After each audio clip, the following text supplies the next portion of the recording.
بسم اللہ الرحمن الرحیم۔ عزیز طلبہ السلام علیکم، میں ہوں عاطف الیاس۔ ہمارے آج کے لیکچر کا موضوع آپ کی درسی کتاب کی ایک غزل ہے جس کے شاعر علامہ محمد اقبال ہیں۔ نصاب میں یہ علامہ محمد اقبال کی پہلی غزل ہے۔ آج اس لیکچر میں ہم علامہ محمد اقبال کا تھوڑا سا تعارف سمجھیں گے اور اس غزل کے پہلے دو اشعار کا مطالعہ کریں گے۔ تو آئیے بورڈ پہ چلتے ہیں۔ تو سب سے پہلے تعارف کے ضمن میں نے کچھ باتیں بنیادی لکھی ہیں۔ اقبال کی زندگی کے حوالے سے میں نے نہیں لکھا کیونکہ عام طور پر ہم جانتے ہی ہیں کہ اقبال کہاں پیدا ہوئے، کہاں تعلیم حاصل کی، اور پھر زندگی کے زیادہ تر دن جو ہے انہوں نے لاہور میں گزارے۔ یہ سب بنیادی باتیں ہم جانتے ہیں۔ یہاں میں نے ان کی شاعری کے حوالے سے اور ان کے فلسفے کے حوالے سے کچھ بنیادی باتیں لکھی ہیں۔ جیسا کہ سب سے پہلے میں نے لکھا ہے کہ اقبال ایک بہت بلند پایہ شاعر ہیں، عظیم شاعر ہیں، ایک ایسے شاعر ہیں جن کا نام صرف عزت اور احترام کے ساتھ نہیں لیا جاتا بلکہ وہ واقعتاً عظیم شعراء کی فہرست میں سر فہرست ہیں۔ تو یہ بنیادی بات ہے شاعری کے حوالے سے۔ پھر ہم یہ بھی جانتے ہیں کہ اقبال محض ایک شاعر ہی نہیں ہیں بلکہ ایک مفکر بھی ہیں، یعنی فکر دینے والے ہیں، فلاسفر ہیں، یعنی فلسفہ، ایک گہری باتیں، آپ کہہ لیجئے منظم سوچ دینے والے ہیں۔ پھر ہمارے ہاں اقبال کو جن القاب سے یاد کیا جاتا ہے وہ شاعر مشرق ہے، حکیم الامت ہے، مفکر قرآن ہے۔ اقبال کو ان القابات سے بھی یاد کیا جاتا ہے۔ سب سے خاص بات میں جو کہوں گا کہ وہ جو سمجھنے والی ہے کہ اقبال محض ایک شاعر ہی نہیں ہے بلکہ اقبال ایک مفکر بھی ہے اور ایک فلاسفر بھی ہے۔ یعنی اقبال اپنی شاعری کے ذریعے ایک خاص فکر دینے والا ہے، ایک خاص سوچ دینے والا ہے، ایک خاص فلسفہ دینے والا ہے۔ تو ظاہر سی بات ہے کہ جو آدمی کوئی فکر دیتا ہے، کوئی سوچ دیتا ہے، کوئی فلسفہ دیتا ہے، اس کی سوچ کا کوئی نہ کوئی ماخذ بھی ضرور ہوتا ہے۔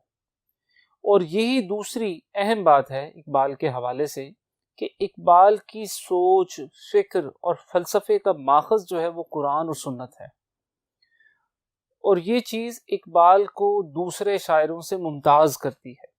یعنی اقبال محض عشق و محبت کی قصے جو ہے نا وہ نہیں سناتا، جو ہے وہ عشق و محبت کی فرضی کہانیاں نہیں سناتا، بلکہ اقبال ہمیں جو سوچ اور فکر دیتا ہے اس کا ماخذ جو ہے وہ قرآن اور سنت ہے۔ اس میں کوئی شک نہیں ہے کہ اقبال کا قرآن کا مطالعہ جو ہے اور سیرت النبی کا جو مطالعہ تھا وہ بہت گہرا تھا۔ اقبال نے اپنے ان دینی ماخذوں کو بہت گہرائی کے ساتھ پڑھا تھا اور گہرائی کے ساتھ سمجھا تھا۔ یہی وجہ ہے کہ اقبال نے جب ہمیں اپنی شاعری کے ذریعے ایک پیغام دینا شروع کیا تو اس پیغام میں قرآن اور سنت کی یہ فکر جو ہے وہ بہت زیادہ واضح دکھائی دینے لگی۔ ہاں، ایک چیز دلچسپی کی حامل ہوگی طلبہ کے لیے، میں اس کا بھی ذکر کرتا چلوں کہ 1905 سے پہلے اقبال دوسرے شاعروں کی طرح ایک عام شاعر تھا، دوسرے نوجوانوں کی طرح ایک نوجوان تھا جو داغ دہلوی کے رنگ میں غزلیں کہتا تھا، اور جو لاہور کی جو شاعری کی محفلیں تھیں ان میں شرکت کرتا تھا۔ لیکن 1905 میں اقبال اپنی تعلیم کی تکمیل کے لیے یعنی پی ایچ ڈی کے لیے یورپ گئے۔ 1905 سے لے کر 1908 تک اقبال یورپ میں رہے۔ اس دوران انہوں نے پی ایچ ڈی کی ڈگری جو ہے وہ حاصل کی، اور اس پی ایچ ڈی کی ڈگری کے لیے انہیں بہت گہرائی کے ساتھ اپنے جو دینی جو علوم تھے یا جو اپنے دینی روایات تھی ان کا مطالعہ کرنے کا موقع ملا۔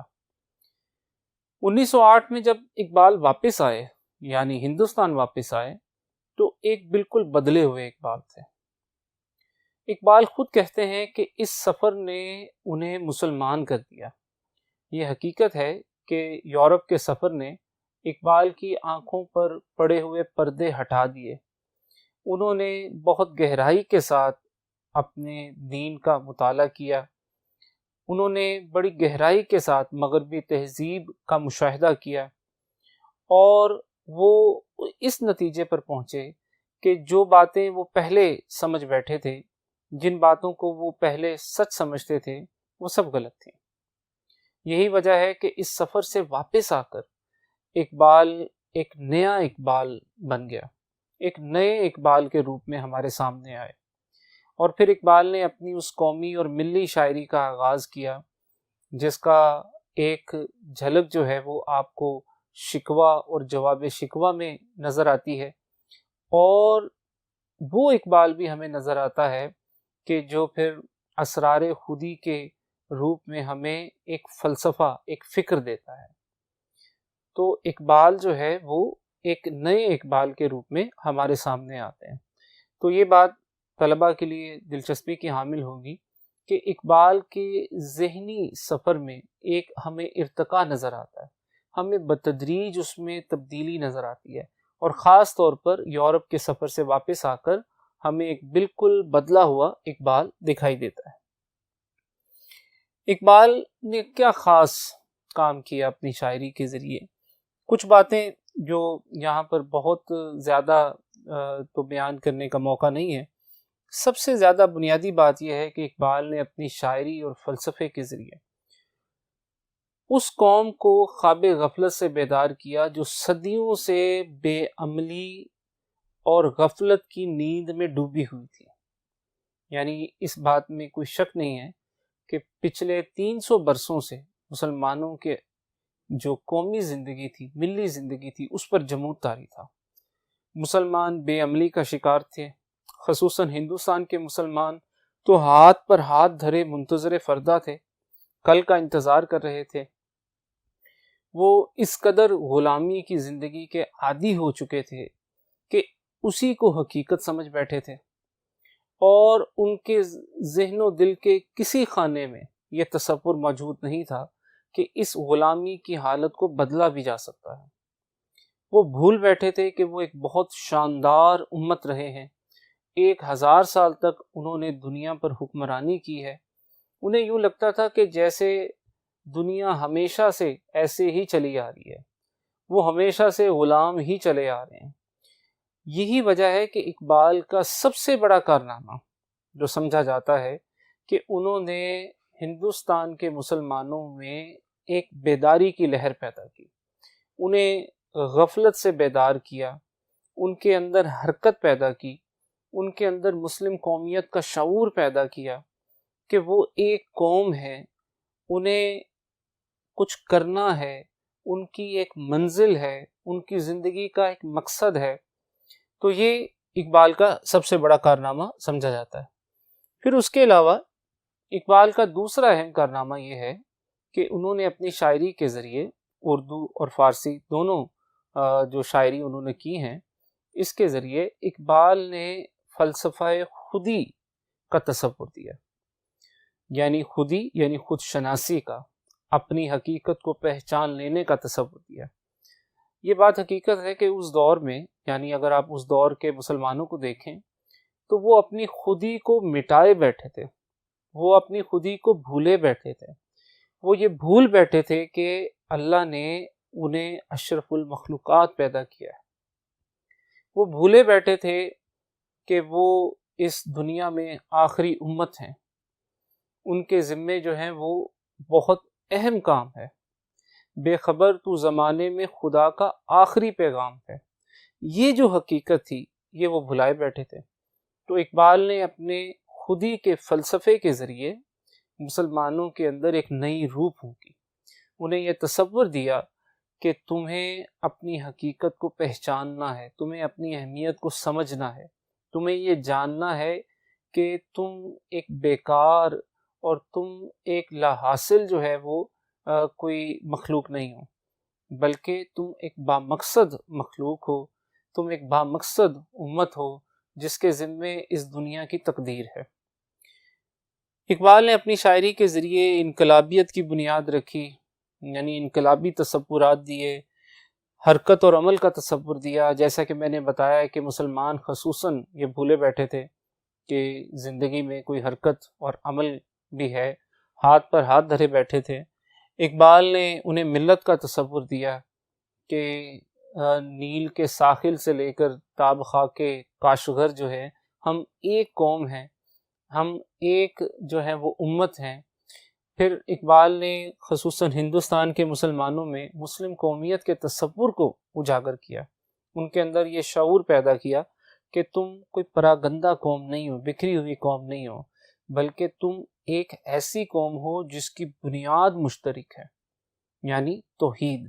تم ایک ایسی قوم ہو جس کا ایک عقیدہ ہے، جس کا ایک خدا ہے، جس کا ایک رسول ہے، جس کا ایک کعبہ ہے، جس کا ایک قرآن ہے۔ تو بنیادی طور پر اقبال نے اپنی جو شاعری کے ذریعے مسلمانوں کے اندر اس مسلم قومیت کے شعور کو اجاگر کیا، اسے بیدار کیا۔ تو یہ کچھ اقبال کے آپ کہہ لیجئے کہ نمایاں کام ہیں جو ہم دیکھتے ہیں۔ ویسے تو اقبال پر اگر بولنا شروع کریں تو میرا خیال ہے کہ لیکچر جو ہیں وہ صرف اقبال کے تعارف اور اقبال کے جو کارہائے نمایاں ہیں ان پر بولا جا سکتا ہے، لیکن ہم یہاں تک ہی رکھتے ہیں اور ہم اب اپنی غزل کی طرف چلتے ہیں، جس کے 2 اشعار کا آج ہم مطالعہ کریں گے۔ تو سب سے پہلے شعر نمبر 1 ہے۔ پہلے ہم شعر پڑھیں گے، پھر مشکل الفاظ کے معنی سمجھیں گے، پھر اس کا مفہوم سمجھیں گے، پھر اس مفہوم کی وضاحت دیکھیں گے، اور پھر آخر میں ہم حوالہ جات جو ہیں، یعنی جو اشعار اس شعر کی تشریح میں حوالے کے طور پر لکھے جائیں گے ان کا مطالعہ کریں گے۔ تو آئیے پہلے شعر پڑھتے ہیں۔ اقبال کہتے ہیں کہ جب عشق سکھاتا ہے آداب خود آگاہی، یعنی عشق انسان کو سکھا دیتا ہے آداب خود آگاہی کے۔ خود آگاہی کا مطلب ہے خود شناسی، یعنی اپنی پہچان۔ یعنی اقبال یہ کہہ رہے ہیں کہ جب عشق انسان کو خود شناسی سکھا دیتا ہے، اپنی پہچان سکھا دیتا ہے، اس کے آداب سکھا دیتا ہے، اپنی حقیقت سے آگاہ کر دیتا ہے انسان کو، تو پھر کیا ہوتا ہے؟ پھر کیا انقلاب برپا ہوتا ہے؟ پھر کیا تبدیلی انسان کے اندر رونما ہوتی ہے؟ کہتے ہیں کہ کھلتے ہیں، یعنی کھل جاتے ہیں، ظاہر ہو جاتے ہیں، غلاموں پر، یعنی غلاموں پر، پست لوگوں پر، کمتر لوگوں پر، معمولی لوگوں پر، عام لوگوں پر کیا کھل جاتے ہیں؟ اسرار شہنشاہی۔ اسرار کہتے ہیں راز کو، شہنشاہی کہتے ہیں بادشاہت کو، یعنی غلاموں پر بادشاہی کے راز کھل جاتے ہیں۔ اور اگر میں اس کو آسان لفظوں میں بیان کروں تو غلام بادشاہ بن جاتے ہیں، عام خاص بن جاتے ہیں۔ تو جب عشق انسان کو اپنی پہچان سکھا دیتا ہے، جب انسان اپنی حقیقت سے آگاہ ہو جاتا ہے، تو پھر وہ عام نہیں رہتا، پھر وہ غلام نہیں رہتا، پھر وہ پست نہیں رہتا، بلکہ وہ خاص بن جاتا ہے، وہ بادشاہ بن جاتا ہے، وہ جو ہے جان لیتا ہے کہ وہ کچھ خاص ہے، اس کا اس دنیا میں ایک مقام ہے، ایک مرتبہ ہے۔ تو میں نے آپ کو مشکل الفاظ کے ساتھ ساتھ اس کا مفہوم بھی تھوڑا سا بول دیا ہے، سمجھا دیا ہے کہ دراصل اقبال یہ کہنا چاہ رہے ہیں کہ یہ کچھ مرحلے ہیں جن سے گزر کر انسان جو ہے وہ بادشاہی کے مقام پر پہنچ جاتا ہے۔ آئیے اہم نکات کا مطالعہ کرتے ہیں، ذرا انہی چیزوں کو تھوڑی سی وضاحت کے ساتھ دیکھتے ہیں۔ تو اقبال اس شعر میں جو کہہ رہے ہیں، میں اس کو 4 لفظوں میں بیان کرتا ہوں کہ جب عشق انسان کو خود شناس بنا دیتا ہے، وہ اپنی حقیقت کو جان لیتا ہے، جب وہ اپنی حقیقت کو جان لیتا ہے تو وہ خدا شناس بن جاتا ہے، وہ خدا کو جان لیتا ہے، وہ خدا کو پہچان لیتا ہے، اور جب وہ خدا کو پہچان لیتا ہے، یعنی اس مقام پر وہ پہنچ جاتا ہے، تو وہ بادشاہ بن جاتا ہے، وہ اشرف المخلوقات بن جاتا ہے، وہ احسن تقویم بن جاتا ہے، وہ پھر عام نہیں رہتا، وہ خاص بن جاتا ہے۔ اب اس کی وضاحت کیا ہے؟ اس کی وضاحت دیکھ لیجئے گا۔ دیکھیے، سب سے پہلے میں لفظ عشق کی وضاحت تھوڑی سی کر دیتا ہوں کہ عشق کیا ہے۔ دیکھیے ہمارے ہاں اردو اور فارسی شاعری میں عشق جو ہے وہ بامعنی محبت اور جنون کے معنوں میں استعمال ہوتا ہے، یعنی مرد اور عورت کی محبت کے معنوں میں یہ عام سا لفظ ہے جو اردو شاعری میں استعمال ہوتا ہے۔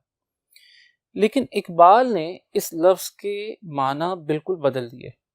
اقبال نے عشق کا تصور ہی بدل دیا۔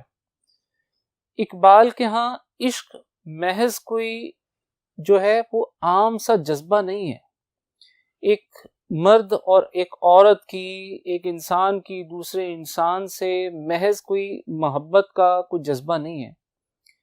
اقبال کے ہاں عشق وہ قوت ہے جو انسان کو پستی سے اٹھا کر بلندی تک لے جاتی ہے۔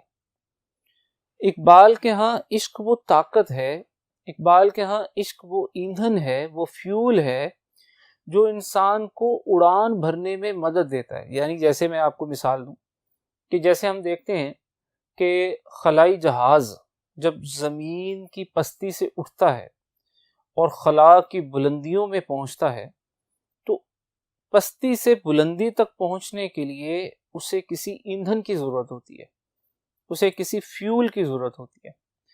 وہ ایندھن جب جلتا ہے تو وہ اسے اتنی طاقت مہیا کرتا ہے کہ وہ زمین کی کشش کو، زمین کی طاقت کو توڑنے کے قابل ہو جاتا ہے، اور وہ خلائی جہاز زمین کی کشش کو قوت پر غالب آ کر خلا کی بلندیوں پر پہنچ جاتا ہے۔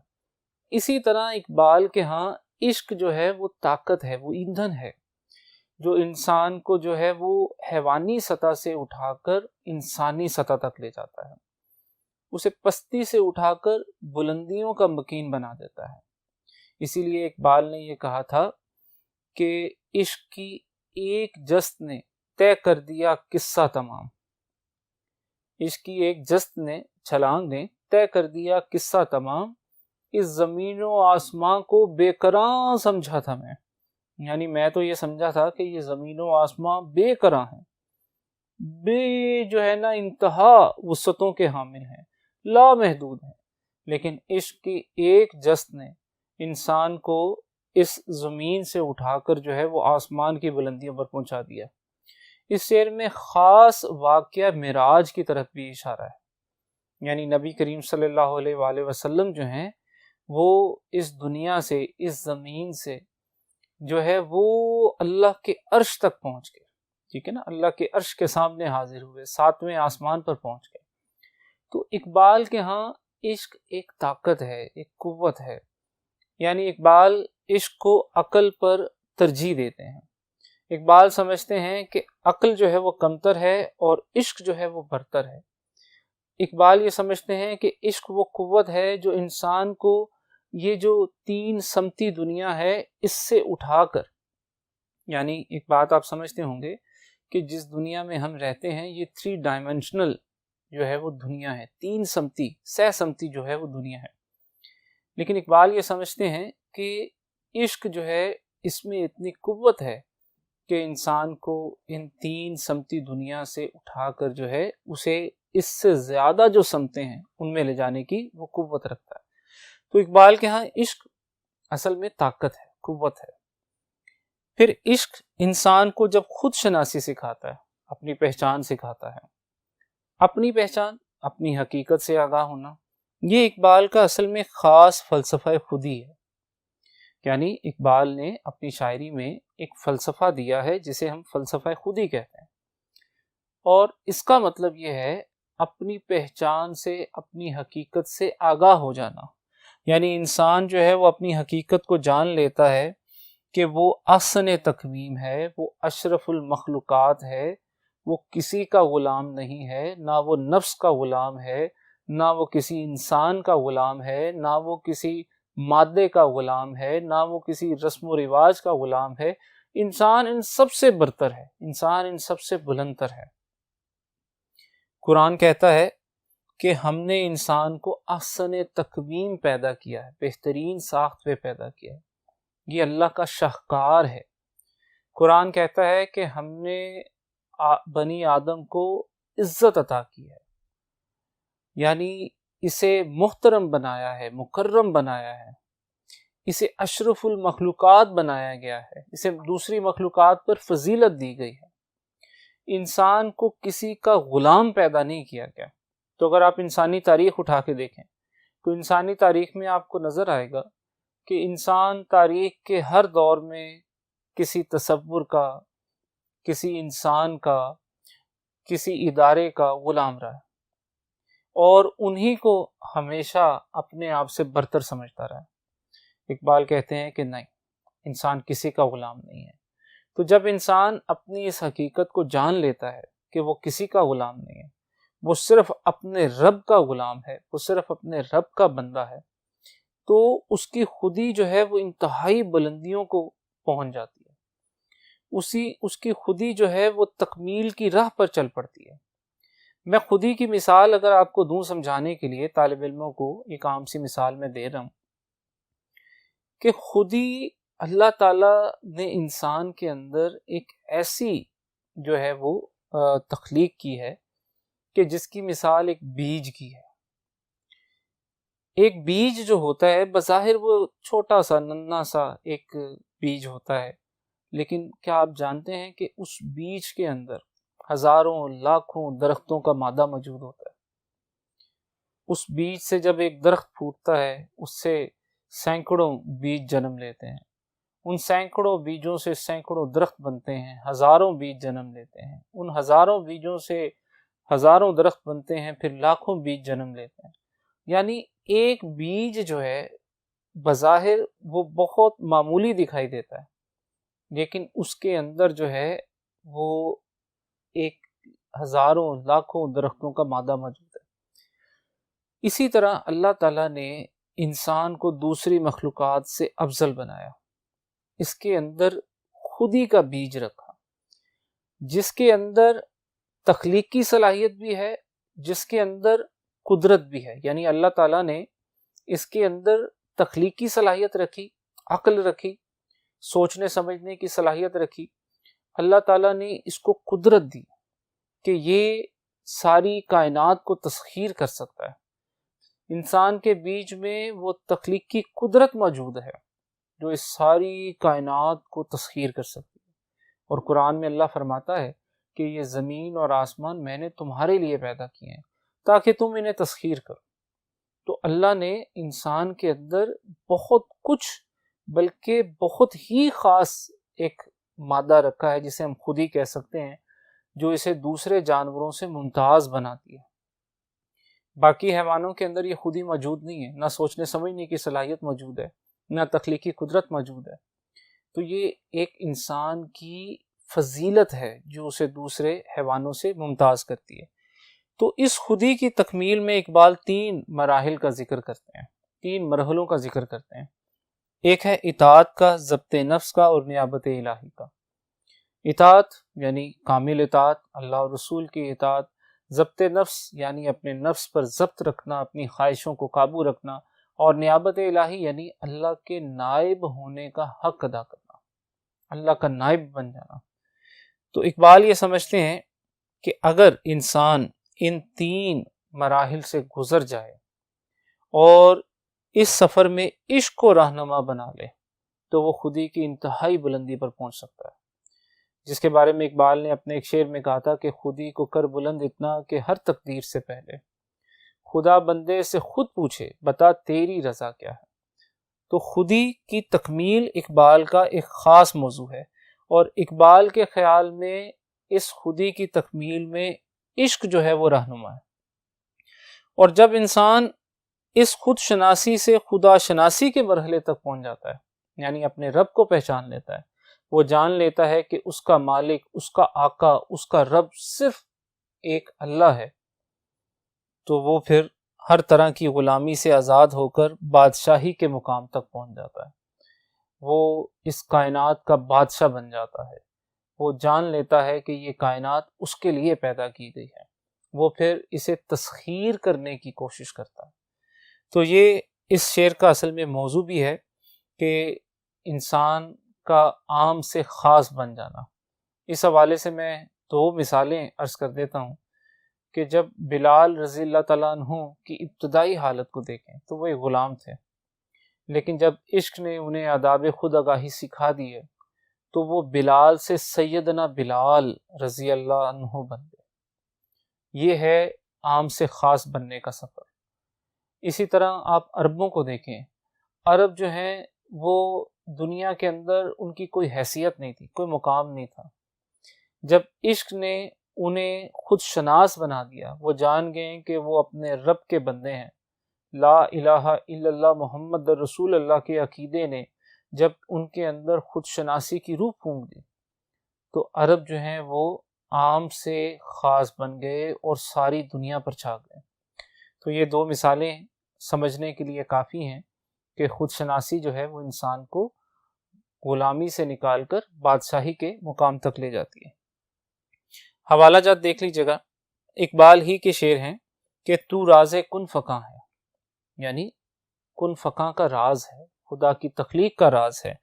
تو راز کن فکاں ہے یعنی خدا کی تخلیق کا راز ہے، اپنی آنکھوں پر عیاں ہو جا، ظاہر ہو جا۔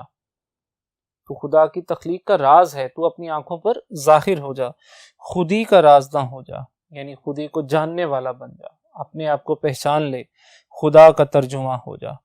تو جب تو اپنے آپ کو پہچان لے گا تو خدا کا نائب بن جائے گا، خدا کا نمائندہ بن جائے گا۔ خودی کو کر بلند اتنا کہ ہر تقدیر سے پہلے خدا بندے سے خود پوچھے بتا تیری رضا کیا ہے۔ اور پھر جب انسان یہ جان لیتا ہے کہ یہ ایک سجدہ جسے تو گراں سمجھتا ہے، ہزار سجدے سے دیتا ہے آدمی کو نجات، تو آدمی کو ہر طرح کی غلامی سے آزاد کر دیتا ہے۔ تو یہ تھا پہلا شعر۔ اب ہم دوسرے شعر کے مطالعے کے لیے دوسرے بورڈ پر چلیں گے، تو آئیے دوسرے بورڈ پر چلیں گے۔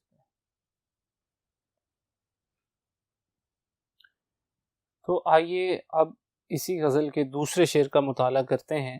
اس میں 4 تلمیحات آئی ہیں، 4 اسلام کے روشن ستاروں کا ذکر آیا ہے۔ آئیے دیکھتے ہیں۔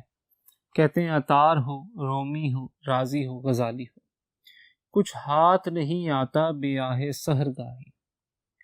سب سے پہلے عطار کا ذکر آیا ہے۔ فرید الدین عطار ایک مشہور صوفی شاعر ہیں۔ رومی کا ذکر آیا ہے یعنی جلال الدین رومی۔ رازی کا ذکر آیا ہے یعنی فخر الدین رازی۔ غزالی کا ذکر آیا ہے یعنی ابو حامد غزالی۔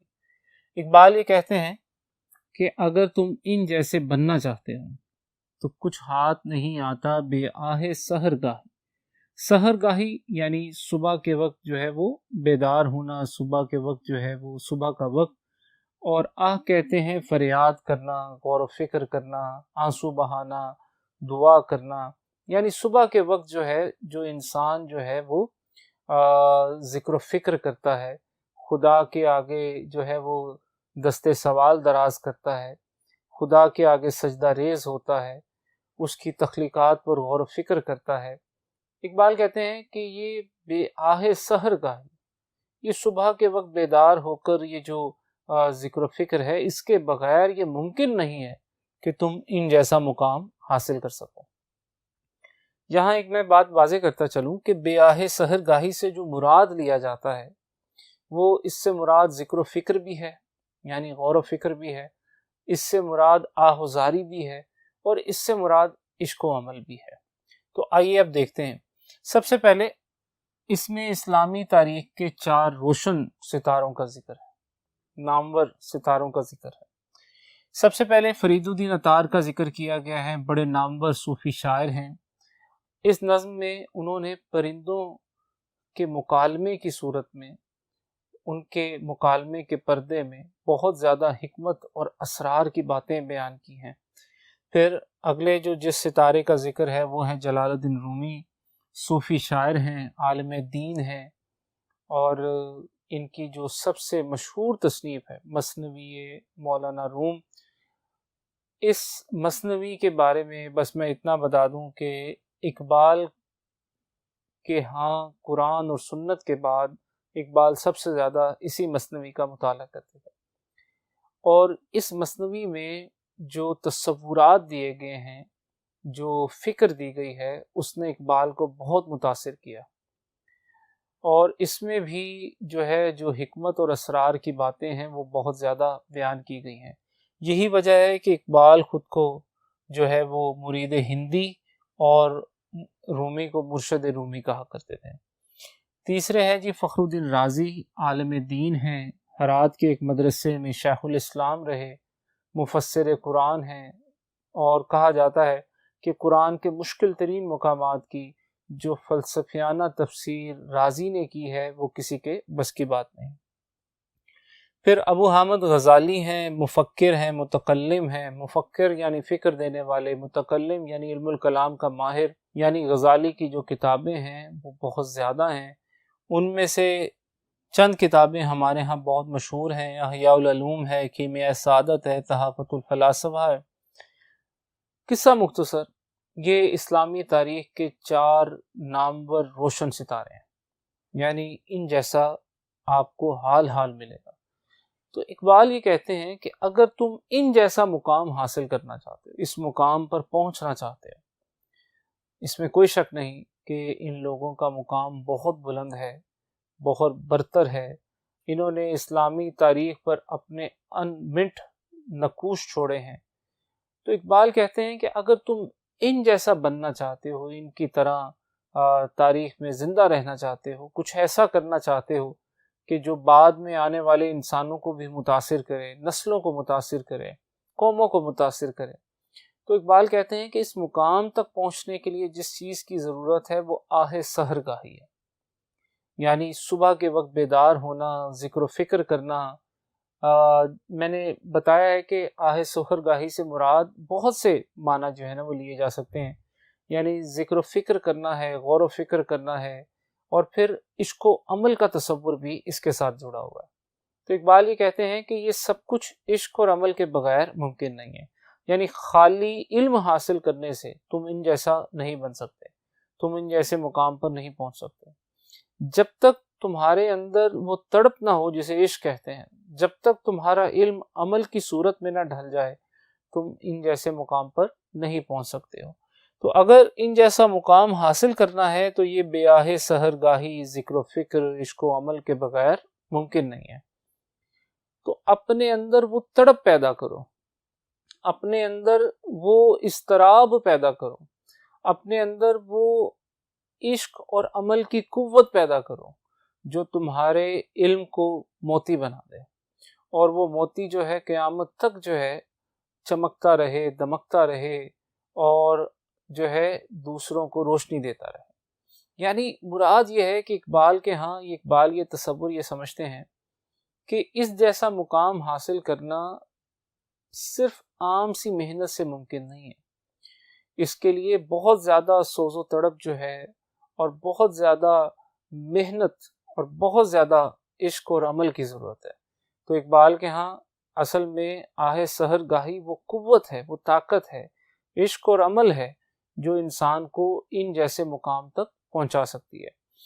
تو یہ اس شعر کا تصور ہے۔